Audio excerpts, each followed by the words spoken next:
Est-ce que ça veut dire que la Corée du Nord et que Kim Jong-un est le gagnant de ce sommet? Alors, je pense que le gagnant de ce sommet, le grand gagnant de ce sommet, c'est la Chine. Pourquoi? Je pense que c'est la Chine parce que la Chine a des relations très proches avec la Corée du Nord et qu'il y a derrière la façade de cette rencontre historique entre Trump et Kim très certainement une vision un peu plus à long terme sur une recomposition des rapports de force régionaux en faveur bien évidemment de la Corée qui serait réunifiée, mais aussi donc en faveur de la Chine.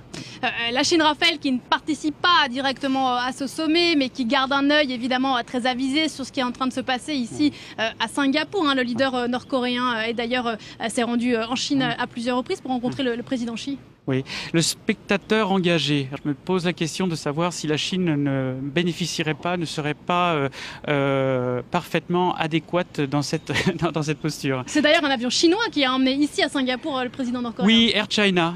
On pensait que c'était un avion nord-coréen qui allait emmener Kim, mais pas du tout. C'est Air China. Pour moi, il y a un symbole qui est très très fort. Pas simplement qu'un symbole technique quant au vieillissement du matériel nord-coréen, mais aussi parce que la Chine se rappelle aux autres grands acteurs régionaux. Et d'ailleurs, l'un de vos invités, Raphaël, évoquait tout à l'heure la possibilité pour le président nord-coréen éventuellement de faire un détour par Pékin pour débriefer ce sommet avec le président Trump, avec le président Xi.